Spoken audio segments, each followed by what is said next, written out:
Good morning, good afternoon, good evening, or as I like to just say, howdy. Welcome to Offensive Points. Looking forward, as you're hearing my voice, Joe's not here, not with us today. He's still with us on this plane, though. Maybe he'll be back next week. We're not really 100% sure either, but he's always just one of those guys where, he'll be here one day and then he's not the next. But for now, you get to listen to me and my buddy Billy talk about Week 9. Looking forward to it. Weird that we're not only in the back half of the season, but powering through it at this point. So let's try to help these fine people get a dub this week. Yeah, we're finally at the halfway point in the season. It feels like fantasy football's flying by.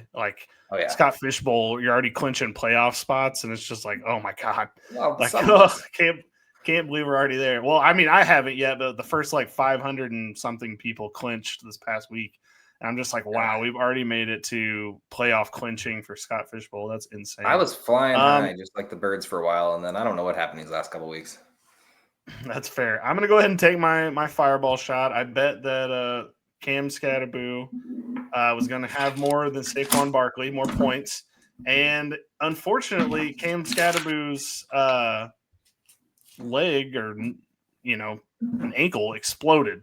And unfortunately, he may be back for the next week, but I think he's definitely out this week. I don't know. I feel like if anybody could come back from that injury in 1 week, it would be him. I'm going to go ahead and take a swig just for Scatterboo's ankle and also for just a nice little quiet time for Scatterboo.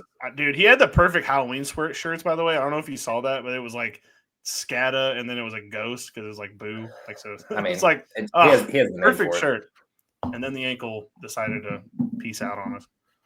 Well, it was unfortunate. Nobody likes to see it. I will say one crazy thing about that game is I didn't realize the Eagles got to the good level of the refs are the reason they're good. And that's hilarious. We're at that level now where there was some terrible calls. The stop of the tush push, I will say, the whistle being blown, which I didn't even hear the whistle. So that's even sketchier. But no, yeah, I mean, what are you going to do? That happens a lot. Dead ball calls where they call the ball dead and it's not. And that's unfortunate. Yeah. And then people are calling for Zach Bond to be fined and stuff. And it's he clearly did not want that to happen. It's just wild to me that people are so, the refs screwed us. They also gave up a 70-yard touchdown to Saquon Barkley on the first play. So that didn't help anything. But second play. Yeah, it's kind of wild in the NFL right now. It's kind of hard to tell still which teams are good or not. It feels like we've kind of let the usuals kind of back in there, like the Chiefs. I don't know who's beating them in the AFC right now, other than maybe the Colts, but we'll get to that. I don't know if we believe in them yet. They play in a few weeks. On the NFC side, it's same old Eagles, Lions. I don't know. I feel like we're just getting the same. We got some contenders for change of pace, back half, wild card teams though. That could be really fun. Well, if the Bucs could get healthy, they're a little frisky, but if they just keep losing players, they're going to win the division. That's not a problem. That's a freebie. Anyway, we'll get into this and more maybe at the end here. But without further ado, let's just jump right in. That's fine. Week 9, we got buys for Cleveland Browns. Not that you were using anybody from that team. Philadelphia Eagles, New York Jets, and the Tampa Bay Buccaneers. So if you have any of those players on a buy, get them out of the lineup. I don't know if you've noticed this, Josh, over the past couple of years. I feel like Sleeper and ESPN app have done a decent job of letting you know when there's somebody definitely on a buy on your team. Especially ESPN, as soon as you click on your team, red it just immediately pops up, of you need to make a sub, sponsored by Subway. It's you know what? That's a friendly reminder. I actually do they really have that? Is that real or just make that up? Yeah. On the app. They have make a sub. It's sponsored by Subway. It's this is actually kind of perfect. That's it. You can't buy that kind of stuff, even though they definitely paid for it. Also, let's get to ESPN. Shout out to ESPN real quick. I didn't think I'd do this, but ESPN leaves that if you have a player that's out that week before their bye, they just stay out. They don't even play with the whole no, that's fantastic. Which is super helpful for IR spots. But anyway, 100%. No, I appreciate them doing that. All right, first game on this week's slate, Thursday Night Football. We have the Baltimore Ravens at the Miami Dolphins. The Miami Dolphins last week decided, hey, we actually do kind of remember how to play football sometime. Just totally destroyed Kirk Cousins and probably sent him to an early grave. I do love that Kirk Cousins did come out and say that he would like to be traded. It's I put on Twitter, I was like, maybe do an XFL team. Like, where are you thinking you're headed here, bud? Like, where do you think you're going? Maybe A trying new to cut soda washer. into it. Exactly. That's what I was doing. Both of these teams now, like if you would have told me that these teams are playing Thursday night football in week 9 and they have 4 wins combined, I'd be like, okay, so the Dolphins had a really bad season and the Ravens have only won Yeah, they 4. were 0 and Like 7. this is the 0-7. Like, man, cannot believe that these teams are this bad. But anyway, getting into the Ravens, like, is Lamar Jackson back? Because I feel like we were supposed to have Lamar Jackson back last week. And so now we're sitting here like it seems like he's going to be. And I mean, honestly, what does this do for the stars of this team? Like, obviously, you're already starting, Flowers and Henry, but like, can you put Mark Andrews back in? Like, I don't even know. I'm having a tough time with this one because on one hand, I think everybody's going to get a boost on the schedule or on the roster because like Miami sucks. So that's a tough beat for them. Yeah, that's fair. But then like also, having Lamar back is definitely better than having any of these other garbage cans. However, Baltimore wasn't great before he went down like that. I think that we're kind of maybe forgetting a little bit about that. I don't know if you felt the same way or not. No, yeah, but the first 4 weeks, 1 win in those first 4 weeks. So yeah, it wasn't like they were out there lighting it up. And yeah, they had a tough schedule: Buffalo, Detroit, and KC. But at the end of the day, Lamar Jackson should be able to beat any team. A healthy Lamar Jackson and a healthy Baltimore Ravens, which, to be fair, their defense hasn't been, but their offense has been at that point. So yeah, no, they should have been winning at least some of those games. So I'm thinking Mark Andrews is going to have to be like a safety valve for Lamar in this game. Like, I just have this weird feeling that it's going to be a Mark Andrews game. And I feel like I understand if you don't want to put him in. But I feel like this is the place where Mark Andrews lies, where it's like ease Lamar back into it. Should be good to go all around. But I mean, outside of that, you're starting your 3 stars, and then Miami's interesting all of a sudden. Like, they have other players that can play football.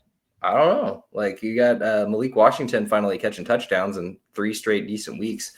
Obviously, Waddle and Achane are like the only 2 that you've even been thinking about starting. But I think in a pinch, Malik Washington could be started. Like, yeah, I think you're right about that. Waddle looked really good last week. Achane looks really good. Tua is the interesting one. I don't know if I'm starting Malik Washington or not. I'm more interested in are you starting Tua or not? Because like I'm in a league where I don't have a quarterback, or didn't have a quarterback, and I was thinking maybe Tua could be a fill-in. But at the same time, like, man, Thursday night games are so rough. If you put him in there and he's garbage, you're gonna be like, "This is a stupid idea. I don't know why I did this." Yeah, I mean, Ravens defense has been suspect, so should be potentially good, but it's just that -3 and 4, whatever he had the week prior to, it's just staring at me when I look at the game log. I'm just sitting there like, maybe not. Maybe I'd choose better. Hopefully you have better options. But honestly, I think this is it's lining up to be a shootout. So we'll see. It's Thursday night game. Anything can happen. So yeah. I will say this as a side note to anyone out there who's needing a guy that may be on a waiver wire. I've seen him on a few of mine, is Rashad Bateman. He does have a decent connection with Lamar. Earlier this season, he did lead the team in targets during a game. So, like, there could be something there. If you need a flex put in that maybe is just flying under the radar, that's not a bad option, is maybe to go with Rashad Bateman. Yeah, I mean, Lamar does like him. Clearly not a favorite of Huntley. So see if that boost comes. I think I'm waiting a week. Let me see if Bateman does anything this week. But this is a juicy matchup for pretty much everyone. Yeah, Let's see what happens. Sometimes desperate times, Josh. When your entire team is injured or on a bye right now, you just got to make these kind of calls. I have every Eagle on pretty much one of my teams one way or another, and then Buccaneers seem to be a heavily rostered team for me as well. But other than that, it's really just the 2 teams, and it's a tough fight. And then the 2 stars that are on the Jets and the Browns. I think Baltimore wins this one though. Baltimore, easy. And honestly, their upcoming schedule, they could rattle off like 4 or 5 wins in a row here and get right back into it. Them to win their division actually might not be a bad bet. I don't know if they're a favorite or not. I doubt it since they're 2-5. Probably not anymore with their record. I would definitely. After watching the Steelers play a couple of times now, and actually focusing on the team, that they are very beatable as a. It's just team. not sustainable. Like they're fun to watch when they have the big plays. I would love to Yeah. see Roman Wilson, which we'll get to, but I'd love to see Roman we'll Wilson have a little bit more of a role. Yeah. All right. First game on the Sunday slate is the Chicago Bears versus the Cincinnati Bengals. Joe's Bears really disappointed at Baltimore this year. And I'm going to be honest with you, Josh, and I'm going to say this because Joe isn't here so we can be honest and truthful. Caleb Williams might suck. I just don't like his decision-making. The rest of the team around him looks decent, and there's just times where I'm like, man, if they had a good quarterback right now, they would probably be winning this game. I don't know if you felt that way watching them or if you've focused on it or not, but sometimes they're I hadn't thought that until the Baltimore game. The Saints game, I just chopped it up as hey man, running game worked. Why it happens? Teams don't really need a quarterback, and it wasn't like he was playing bad. It just wasn't getting the touchdowns. But this was the first week where we really saw bad Chicago Bears. And as Joe says, this is the most Chicago Bears football game that we've seen. And I'm worried for sure, just because he's my starting quarterback in a couple leagues. So hoping he can turn back. I think the good thing is fantasy wise, you're fine. It's just more about can he win games? And the last game was not a winnable game for him. And it's sad, or could have been, but wasn't. The defense was also very suspect and didn't help anything. So I just want to throw it out there. I just want to throw it out to the audience. Put Tyson Bagent on your watch list. Don't add him to the team. Well, I'm not saying add him to the team. I am saying he should be on your watch list. That's all I'm going to say. All I'm going to say. Josh, they're a quarterback from being a great team. They're just a solid team now. They do have some great talent. I did say this was make or break for Caleb Williams too. And with this whole situation, he's got another year just because of his first few games, but he's going to need a little bit more consistency in the future. Thing is, he's definitely worse than Drake May, and he's definitely worse than Jaden Daniels, and they were both taken before. And now we're fighting, is he better than Bo Nix? And that's where we're at right now. And that's a bad conversation to have. See, that's all now, we can talk about this since Joe isn't here. We can talk about this openly since Joe isn't here because we didn't have to get emotional about it. But just being honest, just throwing it out there. I don't know if I can say that Drake May is better than him yet. Oh, God. What? He's a top 3 quarterback right now. If you trust who you trust, fantasy wise, obviously, not in real life. I was gonna say fantasy wise, I'll take fantasy wise. Drake May is eating right now, and I don't know who you could trust to be as. I just feel like he's gotten the touchdowns in the last few games, and that's why. He's been fine. Yeah. It feels like he's getting better each week. That's the crazy part. I feel like he's. Wow, they just refuse to use their running backs. I don't understand. But anyway, we'll get to them later. That's a whole other story. Let's get to something else on the Bears that I want to talk about. Sure. Moningai. Is this a for real thing? I have him rostered in a couple leagues just I don't know. I've been wondering the same thing because I know that he wants to run a 2-back system. We thought this all offseason where there's no way that Swift is going to have 100% of the workload. There's just no way that's going to work. And so we thought naturally Rashawn Johnson was going to be the beneficiary. And then they drafted Moningai just to have another guy on the roster to see. But his workload is going up every week. It is hard to not see what's in front of us here. I just don't know what to make of it. That's the only trouble I'm having.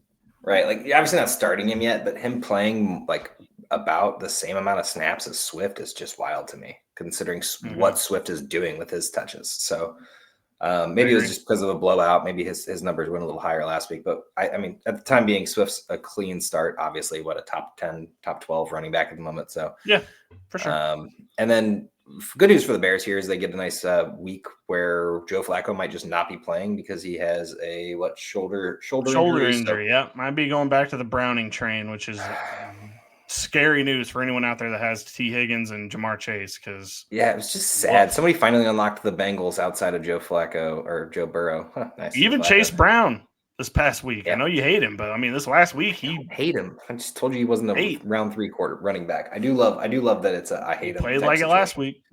Hey, week 8. Better than hating a guy named John Mechie or someone with cancer. Yeah, that's true. James Conner. Worst kind of person.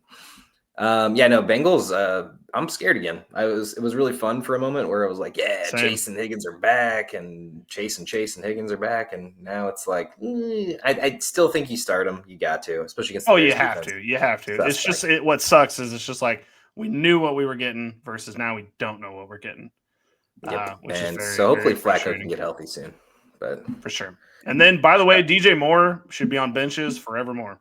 He got lucky this past week and caught like a 30-yarder to make his stats look decent. But that guy is not going to win you any leagues this year. Like you're just lucky if he catches one like 30-yard bomb, and that's so all I actually he's had to going to start him last week with Bipocalypse, and he ended up with 10, and I was super happy with that. Yeah, thank God he caught that 40 or 30-yard pass at the end of the game. Like that was what literally nice. saved his day. But I want to caveat this with DJ Moore needs to be rostered in all formats, 100%. Yeah, for sure. Because if there was an issue or an injury to anyone, and honestly, he might be a little bump too with Komet being out. They haven't really shown Loveland. I think Komet should be out of this game. Maybe Loveland gets a bump, but I can't in a world start Loveland yet until I see some targets. No, definitely not. Considering Komet's not even getting targets at this point. But no, yeah, DJ Moore, just keep him on your benches. I've seen him dropped a couple places, and I just keep picking him up because I'm like, yeah, in case. Bears should win this game. Put it that Bears win unless Flacco plays, and then I'm taking Flacco. 100% with you on that. By the way, before the next game, I forgot to talk about this in the open because the Eagles are on a bye. But everybody picking up Tank Bigsby. Come on, guys. Like, are we being real? Like, Barkley's definitely coming back. And if he's not coming back, it's going to be a committee between him or Shipley, Bigsby, and what's his name from the Packers that I don't. AJ Dillon. I think AJ Dillon days are dead, unfortunately. Maybe so, but it's definitely not going to be Bigsby getting 20 carries. Like, that's definitely not going to happen. Yeah, so everybody went out there and wasted all their waiver bucks on that. And I'm like, wow, guys, come on. We're better than this. I saw the waivers go crazy, and I'm sitting there like, oh, man. But you know what the funniest thing is people are going to roster him. He's going to do nothing for 2 weeks. And then if Saquon does get injured, he's going to be right back on waivers, and everyone's going to have to do it again. Yeah, for sure. That's definitely going to happen. And you're I not still don't see why it wouldn't be Shipley. I still see why it wouldn't be Shipley. If he actually went down and didn't, because that game was out of reach. Of course, it's going to end up being a committee, straight up committee if Saquon ever goes down. I think if we go into a week, it'd be Shipley as the starter. But okay, sorry, that was a little tangent because I saw a lot of people on Twitter saying to take him over Bam Knight, and I'm like, what are you thinking? Bam Knight's actually going to start and play in the game. Why was Bam Knight in free agency in general anyway? Dude, that was a big fight this past weekend because Michael Carter got dropped, and so a lot of people weren't able to. I still had Bam everywhere, like because he was the starter and he's been getting. It was touchdowns. A big waiver argument, and I was like, "What are we doing? Why is Bam Knight under Bigsby? That doesn't make any sense." This goes back to my favorite day, which is today, which is waiver day, where all the waivers clear and people drop stupid people. Pay attention to that, man, because there is always some dumb drops. Yeah. Like I always pick up some gems right here. Someone's trying to find the next big thing, and in reality, they're dropping a good player. So. Keep an eye out.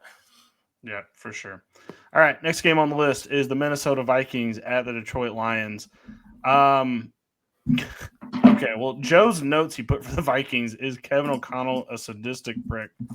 What does that mean? That was a savage thing, but I like that. The thing about Kevin O'Connell is he's going to try JJ McCarthy out there, and that doesn't actually make this team any better. Like, I know what he did to Carson Wentz and kept him going and got him hurt, and now he's out for the season, yada, yada. Probably going to trade for a quarterback, I would say, before the trade deadline because there's no way you can just have JJ McCarthy on this team and no one else. Who's behind him? Come on home. It's Max Brosmer. That's what it is, Brosmer. Yep. That's what Joe meant was the sadistic because, dude, no, Wentz was injured for like 2 weeks. Like that London game is when he separated his shoulder, and I think they knew that, and they made him play, and they made him play through it in this shitty game where they were not going to win, which was just wild to me. Yeah. I'm worried about his ass. I'm worried about everyone on this team except for running backs. I think this actually boosts Aaron Jones' stock. Probably, but hopefully JJ learned something, right? Like, hopefully he learned something these last few weeks because those first couple of games were looking real suspect. You say a few weeks, Josh. He's been gone for 6 weeks. Like this, I know a high ankle sprain sucks, and a lot of players, like, it gets hurt. Tell Baker he gets a high ankle sprain, going to be out 6 weeks. That ain't going to happen. Tell Jalen Hurts. Tell Josh Allen. Tell Patrick Mahomes. None of these dudes are going to be out for 6 weeks with a high ankle sprain because they're ballers. JJ McCarthy's baby ass just took 6 weeks to get over this injury. I don't understand it. I am out on the Vikings. Like, they made a huge mistake getting rid of both Daniel Jones and Sam Darnold, which I never is a sentence I thought I'd ever say in my life. I didn't know they had Daniel Jones, which is huge wild mistake. to me. Yeah, he was on like the practice squad, and huge mistake they made here. Can't trust any Vikings in this game. However, on the flip side of thing, fire up all the Lions. I am down for all of the Lions. I know the Vikings have a pretty decent defense, but with these division games, even like Amon-Ra is like a top 4 receiver right now in the league, I would say, probably. Yeah, no, I imagine. I think he was number 2 at one point, but after the bye, I'm not sure where he fell to. Yeah, but anyway, like he fire him up at all costs. Gibbs, obviously. Montgomery is the interesting one, Josh. It's been a couple weeks, and Gibbs is getting a lot of points. Montgomery's kind of not. What are your feelings on starting him at this point? You probably have to, but like, what are you thinking? Yeah, I think you have to. The floor is there too, like where you're still gonna at least get 8 points. If you had him or Bam Knight this week, who would you start? Let's just say you won your waiver. Let's just say Monday night versus the Cowboys. Cowboys. I don't know. I might be playing Bam Knight. Let's be real. But I will say that I think Montgomery needs to be in all lineups. I think actually Montgomery's a great trade for candidate right now, just because, as we always talk about, as the weather gets colder, they're going to need a grinded out guy. Gibbs, obviously, they're going to need to manage that workload at some point. And not to mention, if there ever was an injury, you already got a guy who's already getting half the snaps. So I think it's just they've been in high octane shootouts lately, and Montgomery hasn't had that. This is a Montgomery game. This is a grinding game where they put Montgomery in, and he gets a lot of pass catching as well. It doesn't look like it on the stat sheet, but whenever it matters, he does get some opportunities there. So a little bit of supplement value there too. But I'm saying you start all of them except for JMO. I'm not touching JMO with the 10-foot pole right now. The only games that I want to put him in is the games like the KC game and the Tampa Bay game, and he didn't do shit in those. So he's getting targets, but it's tough, man. Well, I think JMO actually did do good in KC, but no, first Tampa. They did kind of skunk Tampa, unfortunately. But pretty rough. Yeah, anyway, JMO, man, we always said there's going to be an odd man out. I really didn't think it was going to be Jameson Williams the way he was picking up traction last year. Would have never guessed that. And it's so wild because, like, last year we were thinking, okay, well, Laporta comes off year 1. Obviously he's going to be back to do this again. And then it's Jameson Williams time. And then we go back this year and it flip-flops again. And it's like, okay, this is weird. But all right. Yeah. Fine. JMO still needs to be rostered in all formats because if Amon-Ra ever did go down, like immediate pass boost or even a Laporta at that point. So, but yeah, no, I think JMO's on the benches. Riding the bench is hard. So, sadly, but yeah, that's true. Lions win. 100%. Okay. On to the Carolina Panthers at the Green Bay Packers. It's looking like Bryce Young's going to be back for this one. So that means no more Andy Dalton. Not that was any good experience at all for watching Andy Dalton play. No, he didn't have the stuff he used to have. It was a rough outing for the Red Rifle.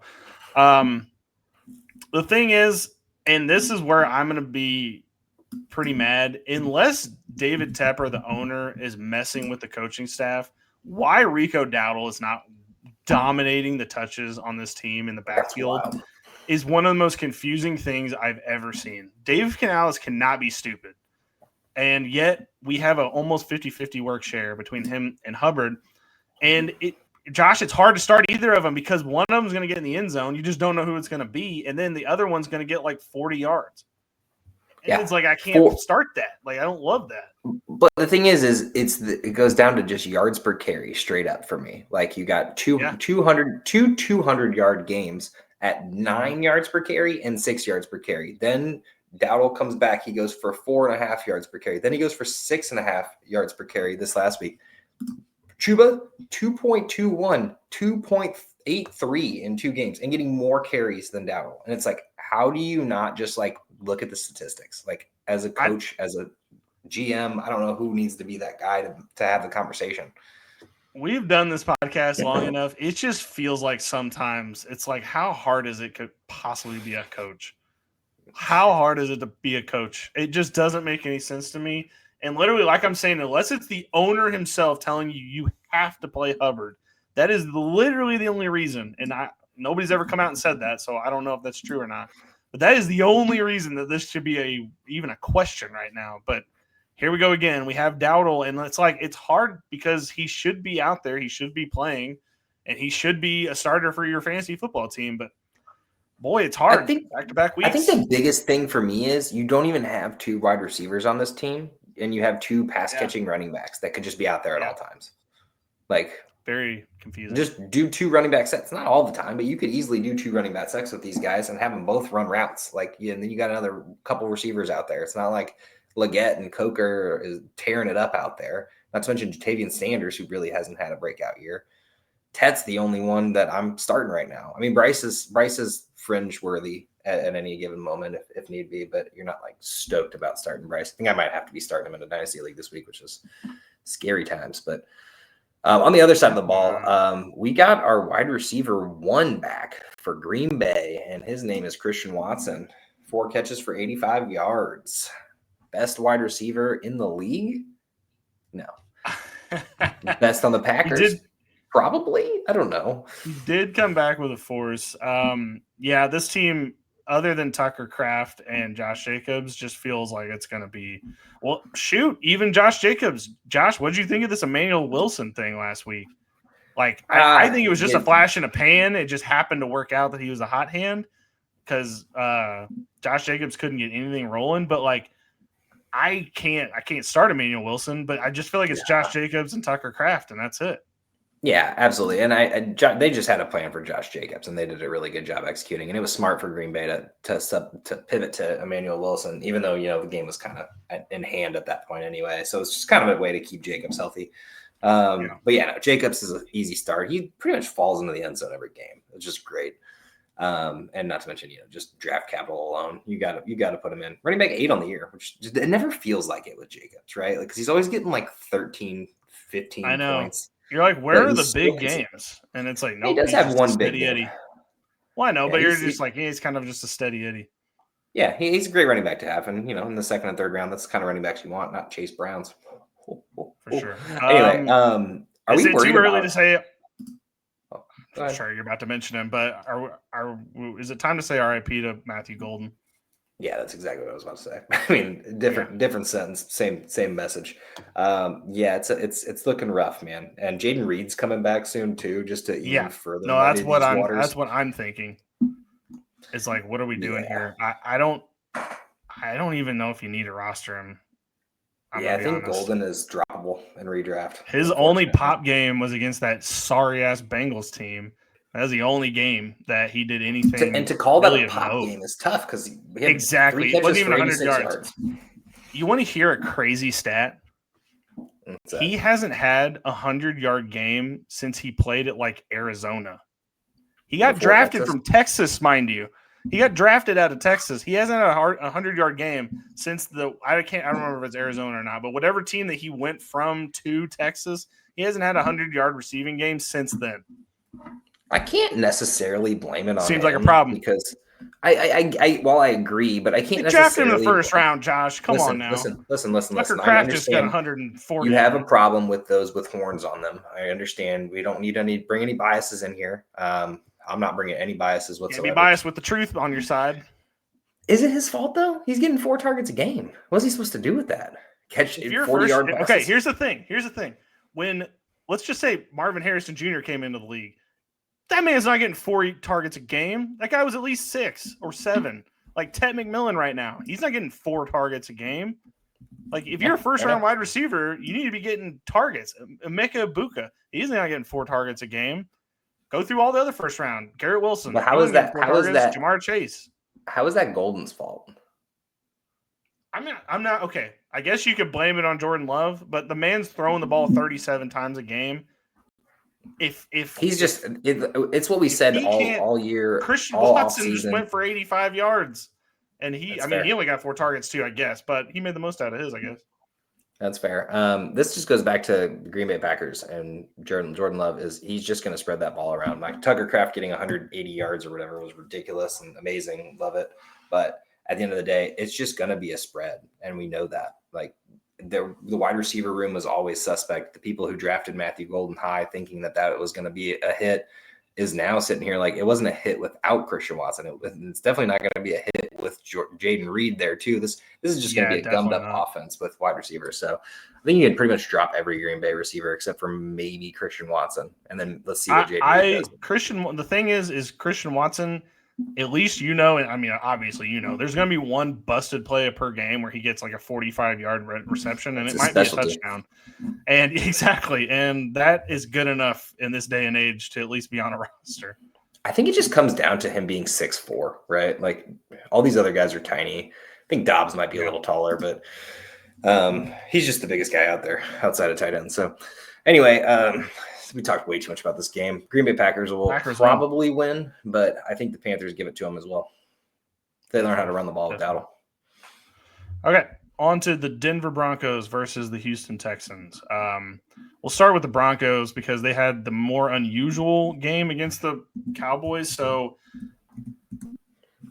J.K. Dobbins dominated in touches. However, R.J. Harvey goes for 3 touchdowns, kind of vindicating those that have R.J. Harvey.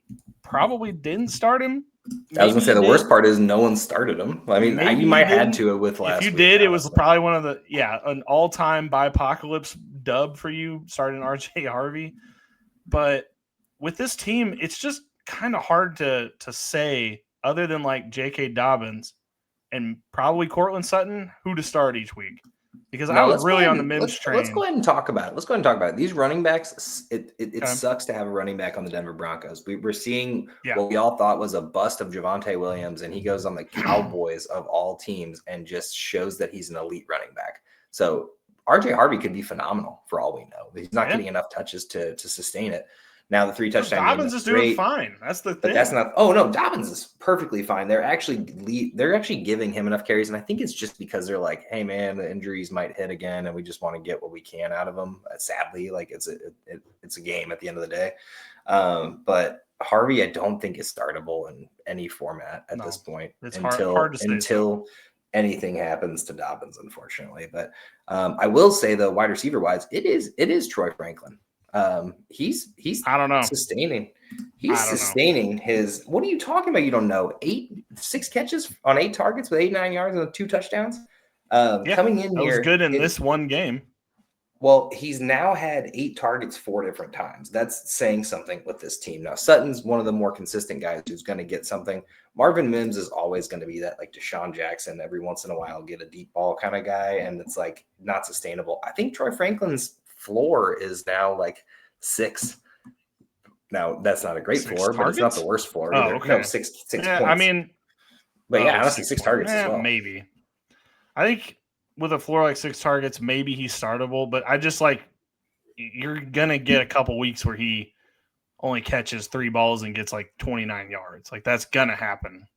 I think in like the next week's game when they play Vegas, the Raiders, like maybe sit him then. You know what I mean? Like they might not even need him. But like when he's going against KC in a couple weeks and going against Houston Texans defense, where you're assuming that Sutton will be shadowed the whole time, I'm thinking Franklin should be able to have a chance to get a decent amount of targets there. I'm starting him in a couple leagues, deep leagues, but not saying start him in over someone great, but like if you in a pinch, I think Troy Franklin could be that guy. Yeah, he's definitely a guy that you probably can get maybe an end zone shot out of. I think we just talk about Bo Nix. Is Bo Nix the best quarterback in this draft? No. It's starting to look like it. I mean, maybe this year you could say that maybe, but it's still Drake May. Okay, I was about to say Drake May definitely. I don't know if it's Jaden Daniels anymore. Let's see if he plays football ever again. He needs to be healthy. That's the thing. We need a couple weeks of healthy Jaden Daniels. We kind of all saw this coming with Jaden Daniels. I feel bad. And then what's wild is like McLaurin out this week, so we're not even going to get him with his like actual good best wide receiver. So that's going to be interesting. Yeah, they played the injury game a little too long. I guess we'll see. On to the Texans. Nico Collins is back. That's going to be big, which is wild because CJ Stroud just had his best week of the entire season last week without Nico Collins. So Is Nico Collins holding them back? I'm just kidding. We're not going to get into that. But but who is the wide receiver 2 for you, Josh, on this team? Like, is there another person on this team that you feel comfortable starting? Because there's been a couple guys that have been showing something. I just don't know if it's sustainable or not. When Nico's playing, nobody else is startable. When Nico's out, it's a coin flip, 3-sided coin flip. Obviously, he likes Hutchinson. We've seen the Knoll 2 games in a row now, and then Jaden Higgins looks the best, in my opinion. Like, every time I see Jaden Higgins catch the ball, it seems like the best play. But I think it's just a crapshoot, unfortunately. And not to mention, who knows when CJ Stroud's going to revert back to his 220-yard days. Like, that's my problem with it. And good thing there's no Pat Surtain this week. That is huge. No Surtain, but they still got that pass rush, man, and that's terrifying. Yeah. Especially with how bad the Texans O-line is. I don't know what to make of the Texans offense right now. Mixon and I thought it'd be Dalton Schultz last week with Collins out, but it wasn't even him. No. Tank Dell and Mixon can't come back soon enough for this Texans team. They just look out of sorts. But same time, I saw a lot of people pick up Hutchinson and are planning to start him this week. So I guess we'll see if that's sustainable or not. But I don't know.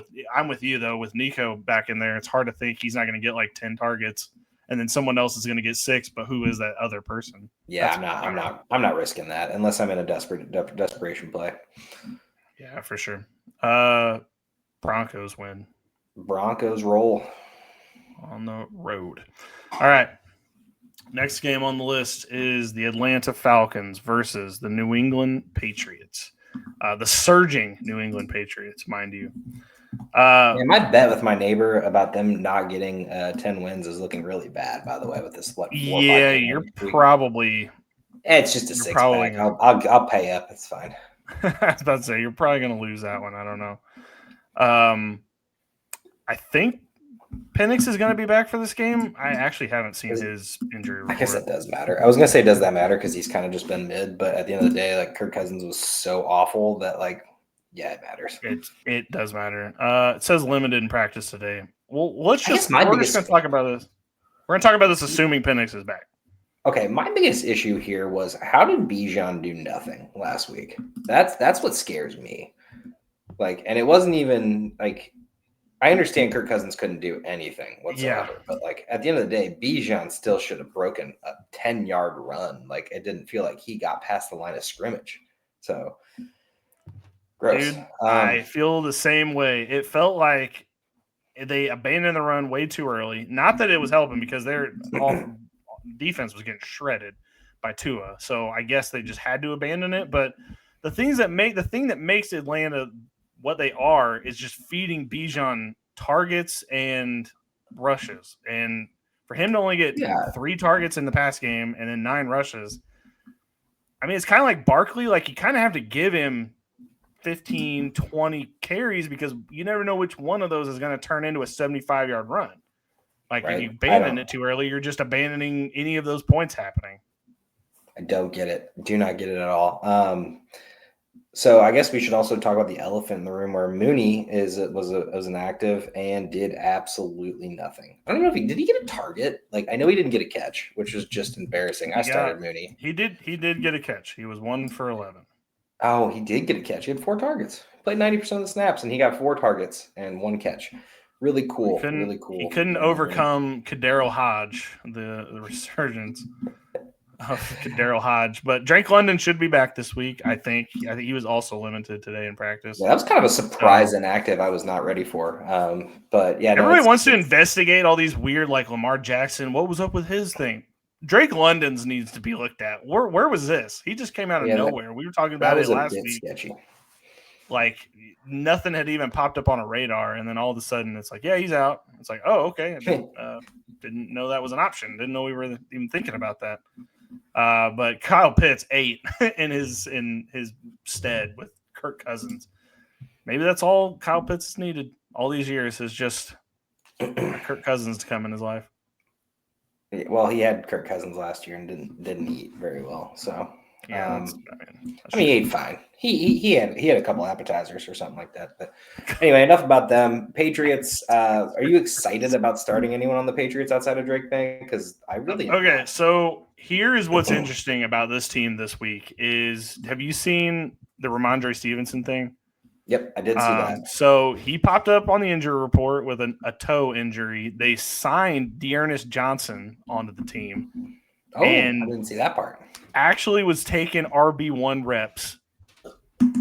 I'm dead serious, Josh. No. I'm dead serious.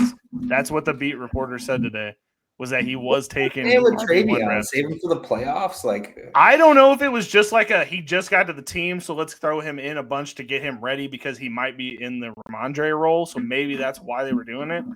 But that is the scariest shit I've ever seen this early in a week where I'm like, what's happening now? And yeah, I don't know. I picked up Travion in a league because I had Stevenson and someone happened to drop Travion. So I was like, you know what? Let's have both of them just in case. But now I think I need to go pick up Dearness Johnson too, just to make sure I'm covered on all bases. It might be a thought. So yeah, New England looked really good against the Browns defense last week. I mean, he got sacked like 35 times, and they were all from Myles Garrett.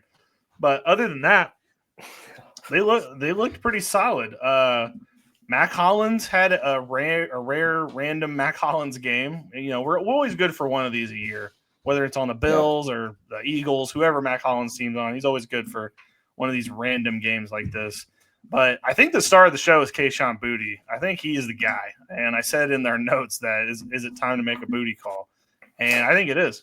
I'm a little worried about if he doesn't get that touchdown, what that looks like. Now, obviously, the 2-touchdown game a couple weeks back. It just seems like Drake May likes him. That's the thing. He does seem to be, but those targets are so low, and it's like one of them's a touchdown. So it's like one of those doesn't happen, and all of a sudden it's a 2 for 20 effort, and it's like, okay, cool, that didn't work out. I feel like Drake May is doing Drake May is doing the Jordan Love treatment situation where he's just finding anyone who's open, which is great for him, and that's really showing him as a leader and growing, but I'm kind of worried. I think Stephon Diggs is my only smash start on this offense. And then the running backs do with what you will. And then obviously Drake May, of course. But yeah, no, Boutte. Ramondre, just because you don't know when he's going to go in the end zone if he's playing. However, if he's not playing, it's a whole other interesting thing. I guess Hunter Henry too as a tight end, he's serviceable. But I'm just for me, Boutte's rosterable, but I just know when I play him, he's going to not get that touchdown, and it's going to be 8 points or something, 6 points. So, I mean, he's had 4 touchdowns in 3 games. So, ride the hot hand, if you will. I don't know. I just feel like the Boutte's heating up, man. And it's a hot Boutte. I just like what I'm seeing. I hope that it can sustain, but we'll see. I think Patriots win in a blowout. What are you talking about? Atlanta wins. Atlanta wins. Atlanta what wins. Do you mean Atlanta wins, dog? No, they beat Buffalo. Did they not? They did beat Buffalo. That's true. I think maybe they got something on the AFC North or West. Thing is, the Patriots are better than Buffalo, but that's neither here nor there. They already beat them once. I just got to beat them again. That's spicy. Careful though. It's spicy. All right. People don't remember our Russell Wilson time where we had the Subway commercial. I miss our clips, our hot takes. I know. They might be on this computer somewhere. We're gonna have to fire them back up at some point. All I have is the one button at this point. All right. On to the next game. San Francisco 49ers at the Giants. This game was a whole lot more interesting about 3 weeks ago than it is now.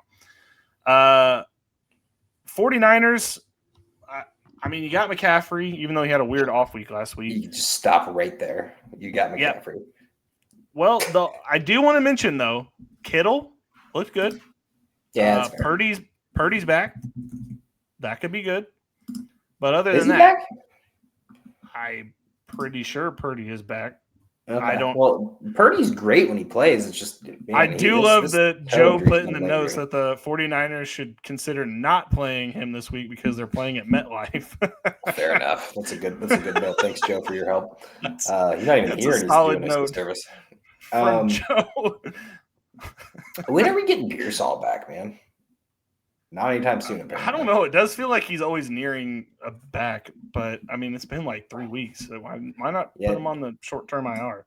I actually will say Juwan Jennings, like, just isn't it anymore. Like, I really thought he would be, and it's really just kind of sad at this point. He's played in most of the games, missed a couple, and he has 200 yards in 6 games. I just don't know if it's the thing. So when Pearsall comes back, smash start. Obviously, Kittle's starting and McCaffrey, of course, but Purdy will make this team more fun. So who knows? Maybe Juwan and Purdy have a little bit more something. That was, I believe, did he play with him at all? No, he actually has not played with him, Juwan Jennings. Oh, I guess he played with him week 4. Never mind. Fair enough. I'm out on Juwan Jennings. He feels like a mistake contract that they just that contract's gonna bite them in the foot, shoot them in the foot, whatever. By the way, this is a public service announcement. Make sure Brandon Ayuk is rostered in your league. Just check. That's especially if you got like an empty space at the end of the week and you're like right when the week's about to start, just go pick him up before waivers start. He might be riding in someone else's IR, which is fine. But if he is just happen to be sitting on the waiver wire before we get to it, because it's like 2 weeks away, I think, is when he's projected. Just grab him because there's nobody that's popped on this offense yet as a wide receiver other than, the Bourne Identity. Who's gone again. Other than him, that's not really been any pops, and Ayuk could come back and be that guy. So I don't know. We'll see. Never know. As for the Giants, obviously Scatterboo being down means Tyron Tracy's in and back again for the starting role. I will say Singletary actually looked pretty decent in that Eagles game. It was only a couple plays, but I think it'll end up being a little bit more of a split because I think they're trying to kind of ease Tracy back into it, which was the whole point. But he could be in for a big role. This might not be the best matchup for him, but at the end of the day, you just grabbed a starting running back off the waivers. So fire him up in your roster. Outside of that, I think everyone takes the tick down with Scatterboo out. I'm worried about the passing offense. I'm worried about Dart's mental health. I mean, just having a bad time with Scatterboo going down. So I do think that Jackson Dart is probably startable because he does seem to be getting a rushing touchdown every week, it feels like. Yeah, his mobility keeps him in the fantasy. Just for that. And then I do kind of like Wandale still. I guess I'm just going to go down with the ship with Wandale. He didn't do a whole lot this past week. But if you need a pass catcher and you're in a pinch, it does seem like you could do worse than go in that direction. No, that game just felt the air was deflated once Scatterboo went down. But yeah, Wandale's the guy. I mean, Eagles secondary actually just played him really well last week. So yeah, which is wild. Only when you need to cover. Only when you need to cover on that team. Yeah, and then Theo Johnson, I do think that there's a Theo Johnson world out there where that could happen. Didn't happen last week again because honestly the Eagles are pretty tough to play a tight end against. But he got shut down. I think the 49ers win this game though. Yep, I agree. Poor Giants. Yep, poor Giants. All right, on to the Colts versus the Steelers. And I actually think this is an interesting game. I think there's a chance this could be a great game. This could honestly be a shootout. Hopefully it's not a defensive struggle because I've liked what I've seen from the Colts. This is the best Colts offense in history. In the franchise history, and it's one of the best offenses of all time.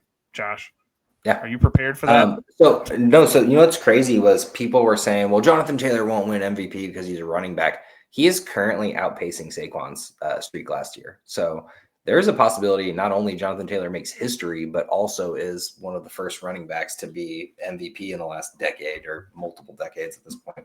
Yeah, this is kind of nuts what they're doing. And I don't think everybody's fully caught up yet on what's going on, but they're fourth all time through 8 weeks in the DVOA stat. And I don't understand what's going on.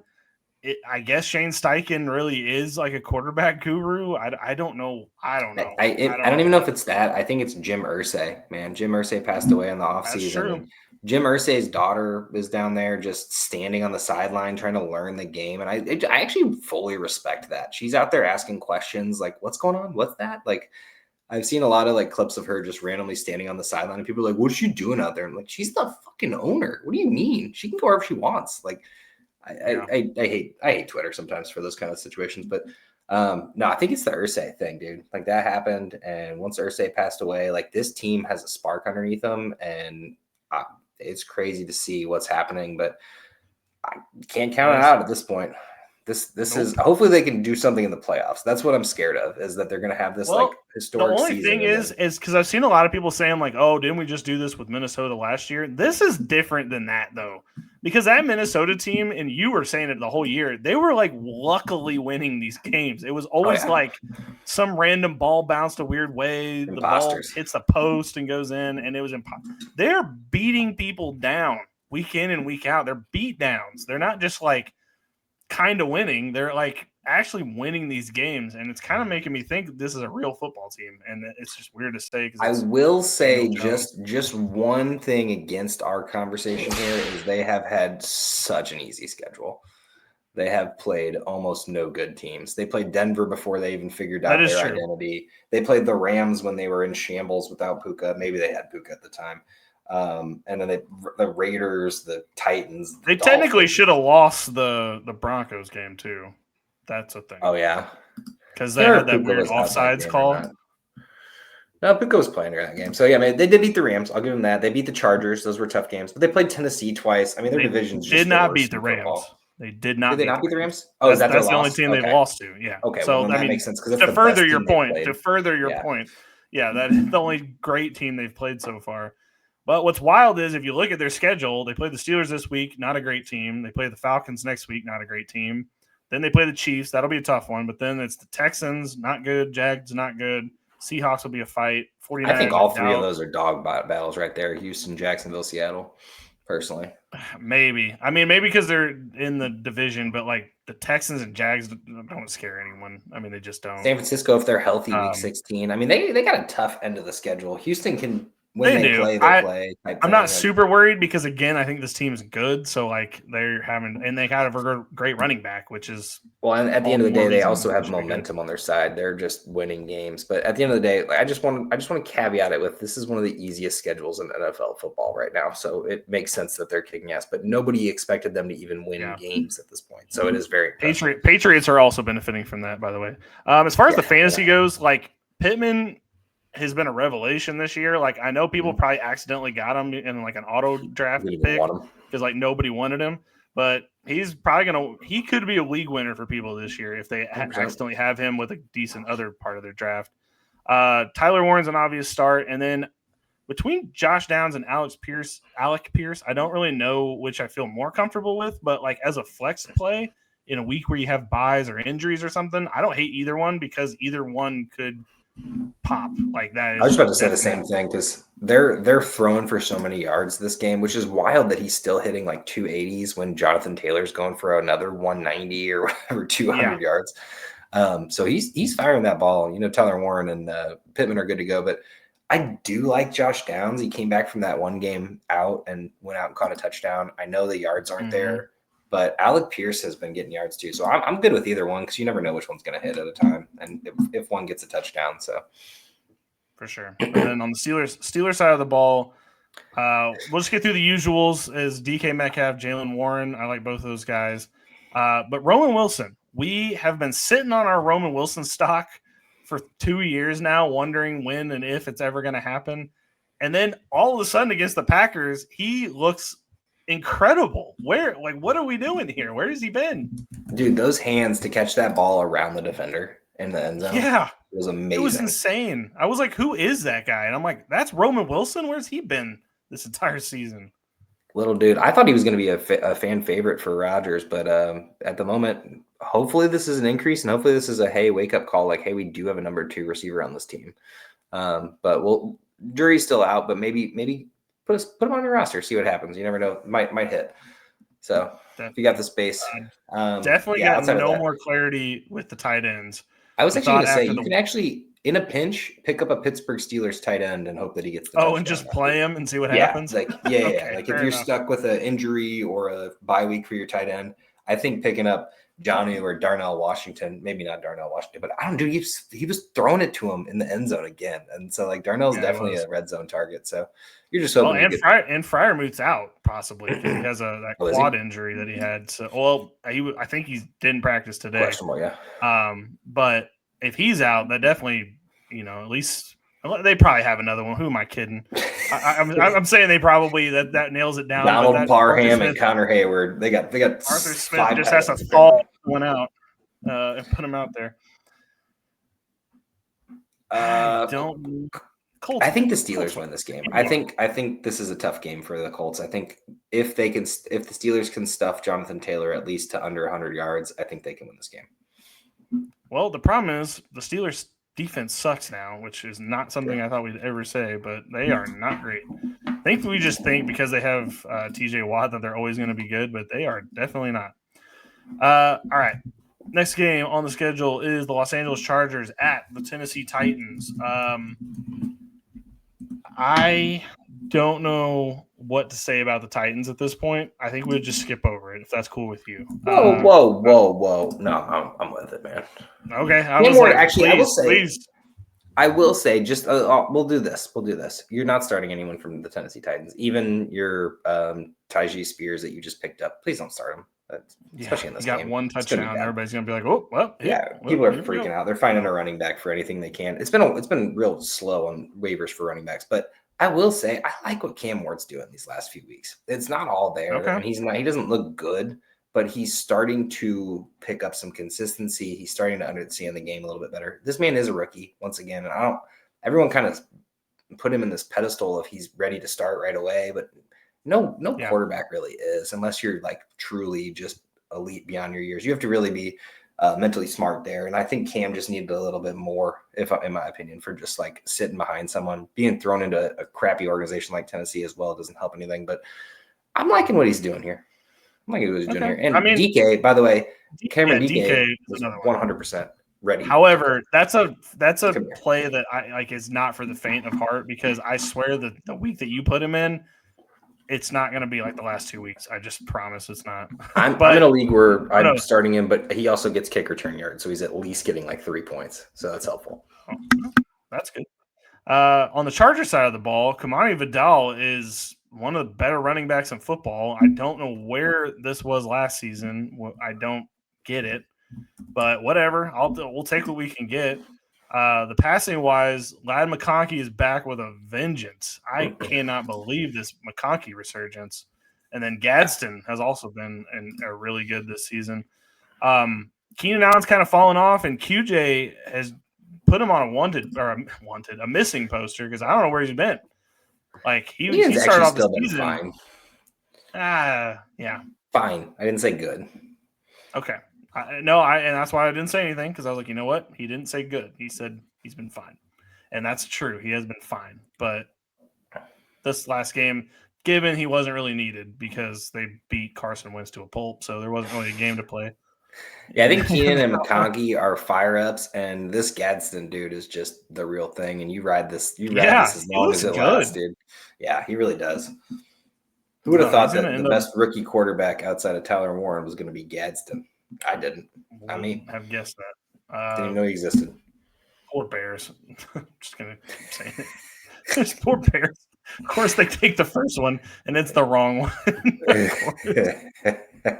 Both their picks are looking rough. All right, anyway, let's stop trashing on the Bears. Outside of Kamani Vidal, Haskins should be back this week. Maybe not, but I'm not. You're not even thinking about starting him. I just want to go ahead and put that. It's Vidal until Hampton comes back, and then we start having the conversation of how much of a role does Vidal still have? So we'll see whenever that hits. I think that Harbaugh is one of those guys that doesn't even fuck around. He's just going to put Hampton back out there 100% as soon as he's ready. Like I think he is a one running back pony. I'll give him. I don't think he's like, oh, we'll start blah blah blah and blah blah blah. I remember back in the day he did used to split when it was like Carlos Hyde and I forgot who those guys were back then. Back when he was with the 49ers. He was splitting kind of back then. Fred what's his name that ran for all those yards? I don't remember. But damn, getting old sucks. But Chargers win. Yeah, Chargers win. All right. On to the New Orleans Saints versus the Los Angeles Rams. I put this in the chat. I thought it was kind of funny. Mother Shuckers unite. Can that be the name of the Shuckheads? I guess. Yeah? No? Yeah, I guess so. I don't know, man. I mean, they got to do something, right? I'm going to be honest with you. It went over my head at first until I saw it spelled out. And then I was like, oh, right. He's starting this week. Are we excited about this? Like, Rattler was actually kind of fun to watch. Okay, I was going to say. No. This is the clearest sign of we're done with the season. We are tanking the rest of this thing out. And we're going to take a quarterback in the upcoming NFL draft.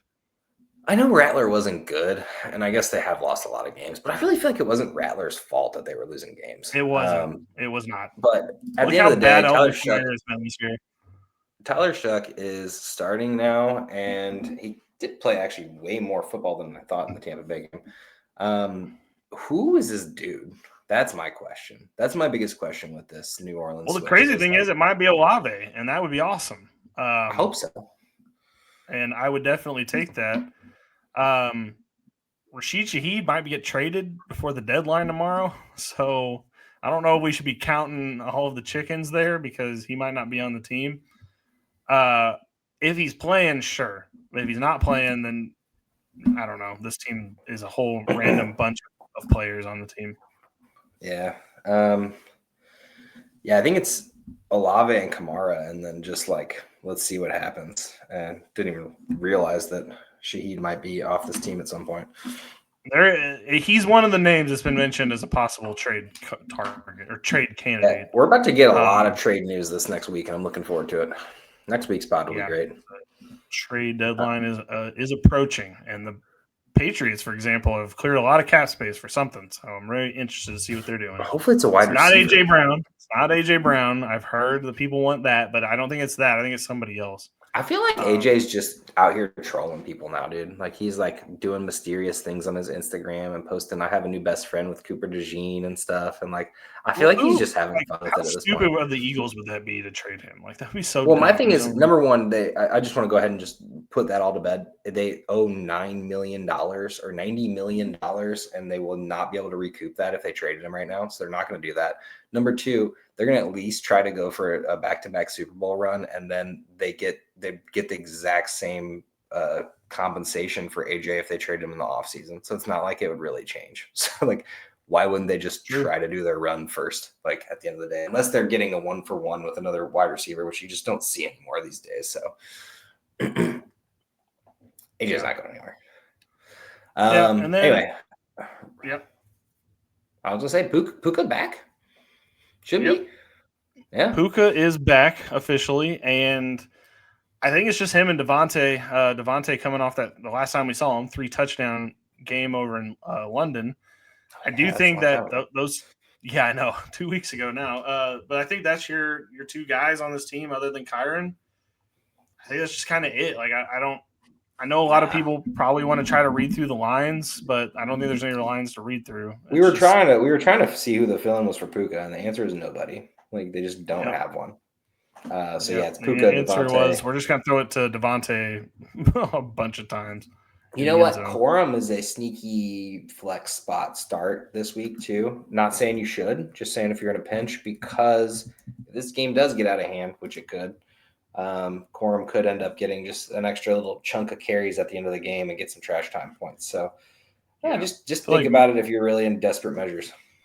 I feel like McVay with 2 weeks is just like a brutal for a Saints team that's about to get roughed. This is not going to be pretty for them. I don't think so. But you know what? Honestly, the Saints always seem to be in it for some reason, somehow. But then they always lose it at the end of the day. I promise you right now, if Tyler Shuck goes to LA and beats the Rams, I will take 2 fireball shots on this podcast. That is how confident I am that this is going to not happen. So, okay, I'll take that. I'm just betting that against. I'm betting that against the planet right there. It's the house, man. Rams win pretty easily, I think. I'll pick the Rams as well, just out of sheer intelligence. Okay. You know what? I don't know who the primetime Sunday game is. Is it the Colts? It's I mean Seattle, the Washington. late afternoon window is what I mean. Like the America's game of the week. Oh, it's probably Chiefs Bills, right?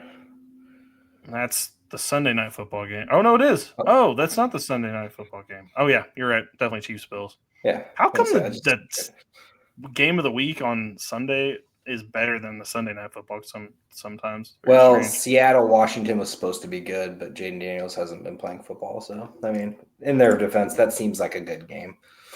Yeah, Kind of give everyone the spotlight a little bit. Jacksonville Jaguars at the Las Vegas Raiders. I can't tell you I'm excited for this football game.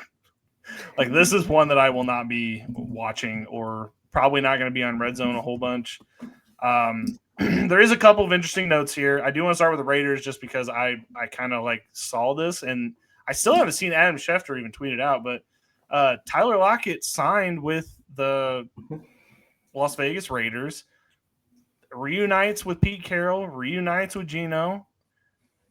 They don't have a solid wide receiver one. I mean, Jacoby Myers has been serviceable, but not great. Brock Bowers is coming back.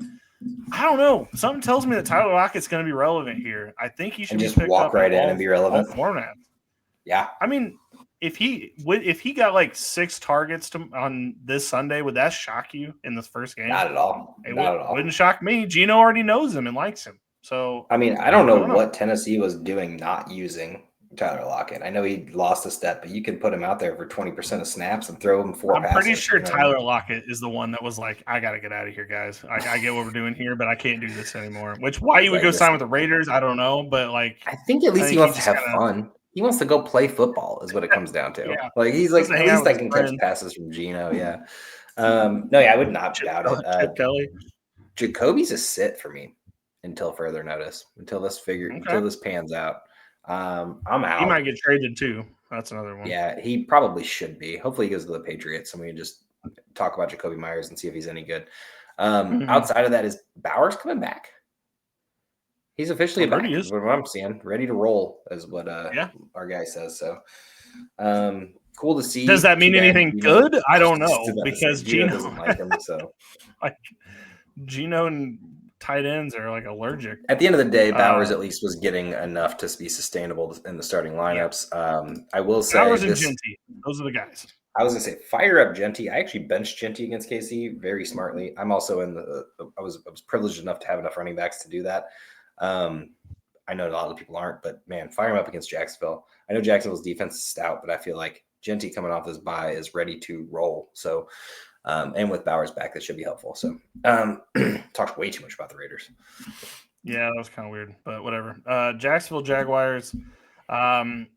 Travis Hunter starting to look like the best wide receiver on the team. Who said that? What was that? I don't know. Let's calm down. BTJ is not it anymore. I don't know. I don't know what's BTJ, going on. What are you talking about? BTJ just did the exact same thing a week prior to it. No. I just don't like the vibes. Don't like the vibes. Well, when you throw to Travis Hunter 14 times and you throw to BTJ fucking 7 times, it's going to look a little different. But at the end of the day, whatever. Both of them are good to go, in my opinion, especially against the Raiders. Looking forward to seeing Travis Hunter, especially if you got him in an IDP slot. That's super fun. Always great to see him actually do some offensive work as well with that. So, other than that, man, Etienne, fire him up.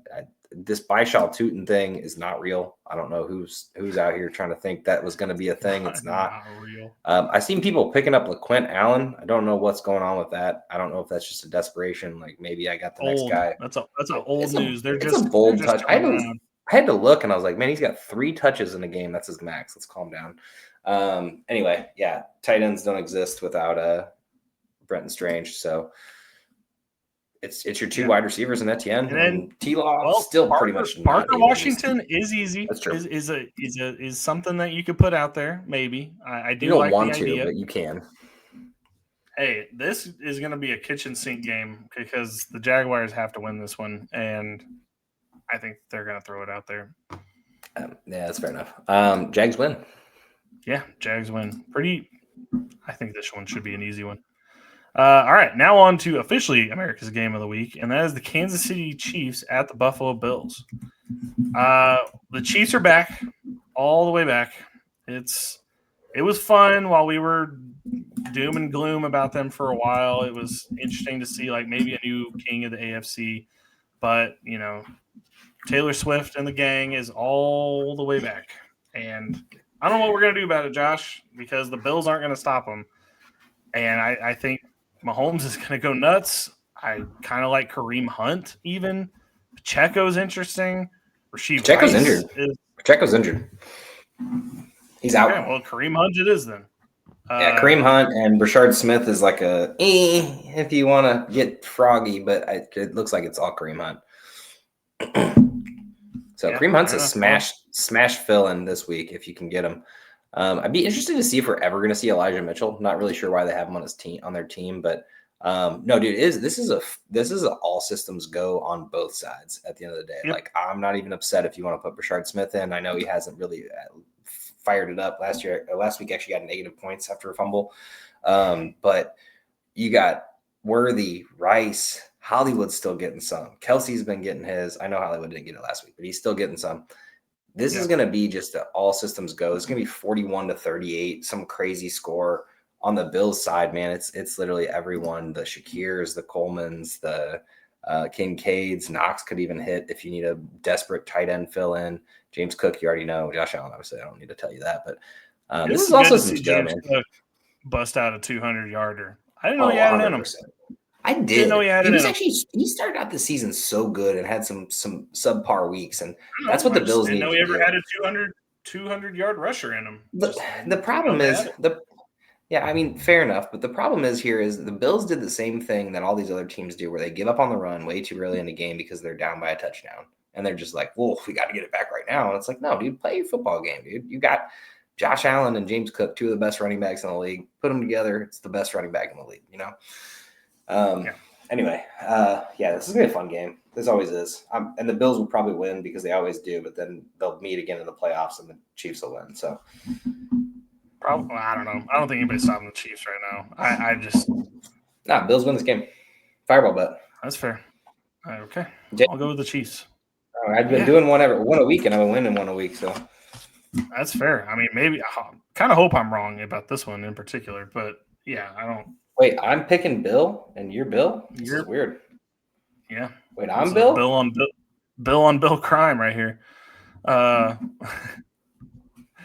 right, on to the Sunday night game, which would have been a lot more interesting if McLaurin was playing. But Seattle Seahawks at the Washington Commanders. This is so strange because Commanders just played on Monday Night Football, and now they're playing on Sunday Night Football, but whatever. Seahawks come in. JSN looks like the truth. I think he might be. If we had to go with the current best wide receiver in the league, hard not to say it's not JSN right now. I'm just going to You know what's crazy is he's not even getting like egregious targets either. Like, I mean, 13's a lot, but it's not like he's getting 20 targets a game like Chase. Chase has like 19. Yeah. Yeah. Sometimes. It'd be crazier if he was getting, and he's getting 8 catches. His most is 9 catches, and he has over 120 yards 4 times on 8 catches. It is insane. Yeah. It's like 18 yards per catch. And they're all like little quick slant passes. He does most of the work. I don't know if you know that, but he's kind of carrying this team. I will say, I feel like everyone's worried about Ken Walker, and I get why, because he's not getting the touchdowns. These games are coming, man. Like, don't panic on Ken Walker. I think he's great to have on your roster. Now, if you have to start him week in and week out, you're probably not so happy because you're seeing these 6s and 7s. But I don't think you need to worry about Ken Walker in the long run at the end of the day. Charbonnet's just been poaching touchdowns, which is really annoying for you. But both are startable, in my opinion, in this game. This defense is bad. Yeah, I just think Ken Walker is kind of gone from this team after this year. Why they're not just running him into the ground, I don't know. But, I mean, this is going to be Charbonnet and someone else starting next season. They're giving Walker more carries at the end of the day. Yeah, but you would think he would be getting like 30 carries, and then Charbonnet would do like the goal line work or something. But it's been which he is 60-40. If you had to choose, this is my biggest question on this game. If you had to choose between Cooper Kupp or Torrey Horton, who are you picking? Man, that was a tough one. I'm gonna go Kupp, but so Horton's had a couple down weeks for sure. But yeah, if you let's say we moved back 2 weeks ago, like Kupp's not really doing much either. I mean, he had a touchdown 2 weeks ago, 3 catches in 2 weeks. I think it's Kupp just because there's the chance that they end up giving him a little bit more. But at the end of the day, Torrey Horton just interests me. Like I want him on my team, but like I don't have the heart to roster him. That's fair. Seahawks win. Oh wait, no, we haven't talked with Commanders. They have no McLaurin. They have Debo, and Jaden Daniels is back for this one. Last time we saw Jaden Daniels, he targeted Zach Ertz the most. So if you have Ertz, or he might be sitting on waivers. I have actually seen Ertz on waivers, which is insane. People dropped Ertz. Yeah, I've seen it too. But he could be startable in this one. Other than that, though, I mean, Debo hasn't looked great with him out there. And I do think this is a big boost for Bill Krosky-Merritt. I hope so, man. He seems to play his best games when Jaden Daniels out there, not Mariota. But he also hasn't had a good week in a couple of weeks, so I know a lot of people are down on him right now. I disagree, actually. Debo has been fire. Debo has been fire only when Daniels is out there. So fire up Debo. Okay. I'm looking at the one he had against the Bears where he had 4 catches for 15 yards. It was not exactly a barn burner for Debo when he was playing with James. I believe he got injured in that game, but maybe not. I could be wrong. That one wasn't great, but three of 4 were great. So I think you fire him up with him in there. Not to mention without McLaurin in, he did seem to get a lot of targets in weeks 1, 2, and 4 or 5. So for sure, we'll see. Seahawks win though. I'm going to take the Commanders. Go for it, man. I mean, JSN can't do everything every time, but I'd love to see the Commanders are a team that I want to be good, but I just can't ever bring myself to actually believe in. I don't know. The problem last year I felt kind of the same way. They just kept doing garbage. Yeah, that's fair. The defense is pretty rough. All right, Monday Night Football, Arizona Cardinals at the Dallas Cowboys. Fire up all your Cardinals. That's everyone. Trey McBride, Bam Knight, Marvin Harrison Jr. Yeah, I think Marvin Harrison's finally good to go because I think you're benching Marvin Harrison every other week at this point, and this is like hopefully the get right after is it after a bye? They run a bye last week. It is after a bye, and Kyler's back, so we're gonna have another one of those interesting things. However, the Cowboys' defense is so bad that you can be the worst quarterback of all time and still have a great game against them.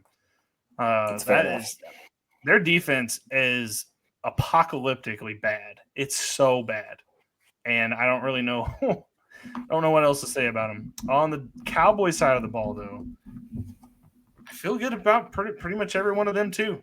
Dak had an off week finally against the Broncos. We knew one was coming eventually. It just hadn't happened yet. But, I mean, I think everybody's good to go. It seems like it's going to be a fun Monday Night Football game. These are pretty bad defenses. This should be really fun offensively and really good ending to the week if you've got one of these guys on your team. So, I think it's pretty obvious who you're starting in these games, which is really fun. So, and really easy. Like Arizona's got 3 people on their team that's even worth the roster. And the only reason that you even roster Bam Knight is because he's the only one really. Even Michael Carter. Because speaking of, Michael Carter is on the team again, by the way. He got cut, but then they signed him back. I'm really confused at what's happening there. To the practice squad, but I think he's to play still, which is weird. So I don't start him clearly, but like keep an eye on this situation. I'm curious to see if he plays in the game. It's a really interesting situation. They cut him, and then I saw a report they were hoping to get him back, and then they did, and he's on the team still. I'm so confused. That'd be hilarious if they cut him and Michael Carter ends up pacing all the backs out of the backfield. Hey, Michael Carter brought back a Cardinals practice squad. Yeah, no idea what's going on with that. I'm just curious to see what happens because they can still bring him up, I think. And maybe it was like. By the way, your Eagles today when they traded Michael Carter when they traded for him from the Jets. Yeah, I was just like, what? What in the hell? Oh, it's the other one. Gotcha. You It's know, the other I'm not Michael gonna Carter. lie. Well, let's get through this real quick. You got Cowboys or Cardinals? Cardinals. I'm gonna take the Cowboys, but you know what? I'll go Cardinals. Fuck the Cowboys. No, yeah. When I saw that, I was like, I always do this thing when Howie Roseman does like a questionable trade, like, and I'm just sitting here like, is this it? It doesn't feel like it. We just got rid of Mechie, like a little wide receiver depth wasn't necessary. Weren't using them anyway, but like, is Michael Carter the second any good? And then I was sitting there like, he's on the Jets. It's hard to tell, and somehow I just know it's gonna work out every time. Anyway, adjacent to this last game before we get out of here, do you want to do a bet with me? I'll let you pick the quarterback. Sure. I'm gonna start against you in our home league, Kyler or Bo Nix, and I haven't decided which one yet. Do you want to take the over on one of them and do a fireball bet on this? I'll take the over on Kyler for sure. Over Nix? I figured you would. Oklahoma boy, Yeah, sticking together. definitely Okay, would. cool. All right, He's also playing with Cowboys. That's fair. No, I wanted another fireball bet. I haven't really lost any yet. It's really unfortunate. I hate how my team looks right now. It's just I'm trotting out guys that shouldn't even be rostered on some teams, but yet they're starting on mine. That's just the way life works sometimes. My redraft leagues are looking fine. My dynasty leagues are dead in the water, dude. At least League of Extraordinary Gentlemen is just rough, man. Kind of the opposite. Honestly, all of my redraft leagues are just mid. They're not bad. They're just mid teams. And my dynasty leagues are all looking pretty decent. Like we're all cooking.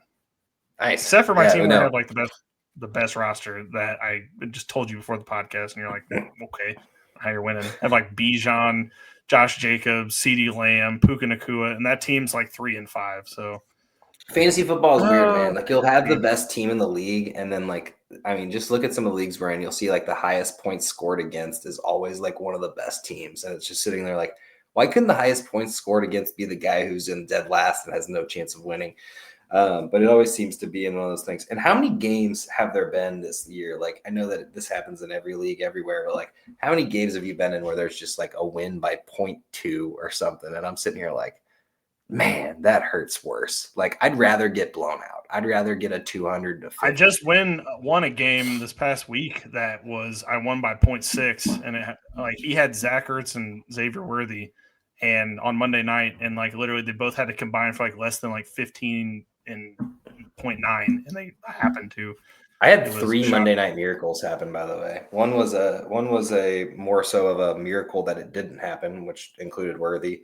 And then multiple were some miracles that worked out for me, which was nice. So winning 3 leagues on Monday night, I was like, one of these is going to lose. And I don't know which one it is yet. And then I was like, oh, never mind. We're good. All right, Josh. Into the podcast here. We're going to take a little quiz. I know the answers. You don't. I lost. You can win. The top 5 quarterbacks in fantasy right now, according to our home league settings, without looking at them, who do you think they are? Patrick Mahomes is one of them. Do I have to do it in order? You don't have to do an order. Patrick Mahomes is number 1. Okay. Dak Prescott. He is number 5. Tied for 5th, actually. Technically, there's 6 players in here, but... All right. Daniel Jones is one of them.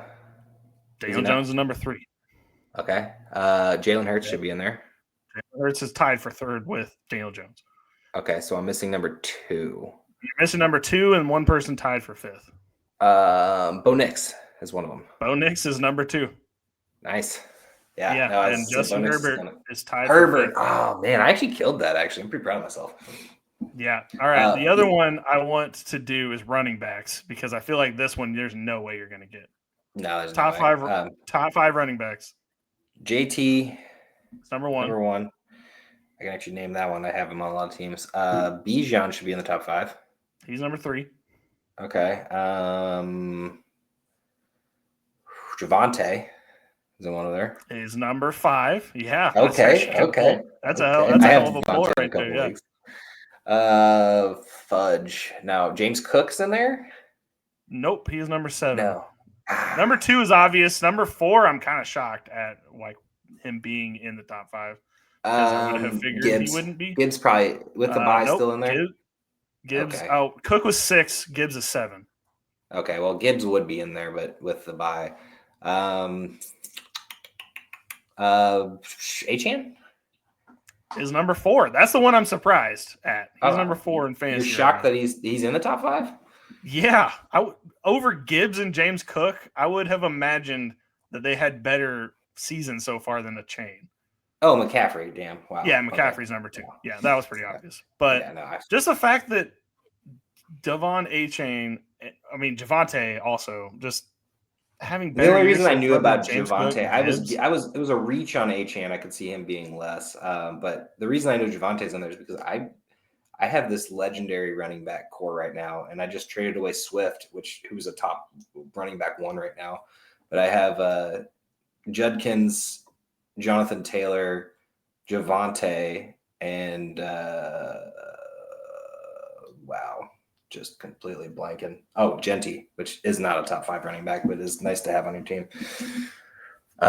So I mean, I got really lucky in this league getting all the running backs, and then I've just been filling in at wide receiver, which I have JSN as well, so that's always fun. No, this team's winning something. I don't know what. It's been a fun year so far. Barkley's 9, Jacobs is 8, Scadaboo's 10, which is funny because he's now Barkley. What I tell you, man, that home run ball was coming. I was just a couple weeks early. Yeah. Thank God he got that one game last week because he would have been down in the depths of hell if he didn't get that one. By the way, when you were over in Illinois talking about making bets, which I don't know if this is legal still because it's legal in Illinois. I literally was sitting there flirting with the idea of Saquon Barkley first play touchdown. And I was like, don't do that. Don't do that to yourself. And he got it on the second play. So I was right to not do that. It was that and 3 touchdown game, which he didn't get. So I felt good about that. But I was just like, I just feel like it's coming, man. And I was like, I'm just going to shut up and it's going to happen one of these days. So, yeah, no, it's been a weird year for fantasy, but wide receivers still the kings of the operation. I feel like. Do you got the wide receiver top 5 pulled up? I do. I mean, they're pretty all obvious names other than number 3, but what name? Rattle them off. I'm not going to Chase. Guess I won't get no, you're good. Chase is number 1. JSN's 2. George Pickens is 3. Amon-Ra St. Brown's 4, and Puka Nacua is 5. Puka. I was wondering if Puka stayed in the top 5 after the couple weeks off. And Puka is 6. Michael Pittman is 7. Devontae Smith is 8. Devontae Smith being in the top 10 wide receivers is just wild to me, by the way. Like I knew he has the skills, but it's just wild to see him there. Yeah. Keenan Allen was 9. Free in our league, man. He went in like the 8th round. Keenan Allen was free. And then Chris Olave is 10. Chris Olave was free. Michael Pittman was free. This is just another one of those, like, you never know who's going to win you a league from the end of your drafts, but like they're there. Like, you definitely need to be paying attention after round like 6 and 7 because like you can still pick up some of these crazy good wide receivers really late. Like, you might miss them in the first couple rounds, but you can still swing back and get them later. Yeah, JSN was a 4th round pick, and he's pacing all wide receivers right now. Yeah, George Pickens was too, I think, at least maybe 3rd. I can't remember. Yeah. No, Pickens was pretty free as well, yeah. But other than Chase and Amon-Ra, to be fair, Pickens' numbers are going to go down, unfortunately, CD being back. But, I mean, they're still going to be – it's going to be sustainable, which is good. So, yeah, for sure. All right, well, that's where we are midway through the season. It's been a fun season. It's just been – I have been marred by injuries, so it's just kind of taken the joy out of it. I'd rather just lose, you know? That's kind of how I'd rather my seasons go. Me just put out my best team and get beat rather than I just have like 5 people that I can't put in my IR spots because they're all full, and they're just sitting on my bench. I can't replace them because if I drop them, that's going to look even dumber because like Garrett Wilson. You can't drop Garrett Wilson, but I can't put him in my IR spot. You cannot drop Garrett Wilson. And exactly, but it's like I can't replace him with anybody at the same time. Like, it's just, I don't know. It's been a wild, weird year for me, and I just can't handle it. Yeah, I'm starting out really slow in a lot of leagues, which I think everyone is, and it's really about these weeks right now that matter, in my opinion. Like, It's like these are the ones that matter. Like at the end of the year, playing the right people, because everyone has a roster now, right? Everyone's been able to pick up free agents. Everyone's been able to hit their stars. Whether you've hit your stars or not, you're out there picking up people. Like this is what really comes down to it. It's like, yeah, the waiver wire is important, but watching what other people do with the waiver wire is great. You can go pick up Bam Knight all you want, but if you drop Deebo Samuel sitting in free agency, then I'm going to go pick him up. And that's exactly what I did in the league. Like, I can't remember who the guy picked up, but it was definitely not it. I texted you guys whenever it happened because I was just like, what is happening right now? For sure. Okay, that's all we got for week 9. Josh, you're projected to beat me by 20. Best of luck to you, sir. Maybe I should handicap. Maybe we can do a bet with a handicap of let's calm down, man. That's my best league. Okay, Let me have it. All right, we're not gonna do scared of the handicap bet. I get it. Good thing Joe's not here. Anyway, Josh, get us out of here. Good night, everybody.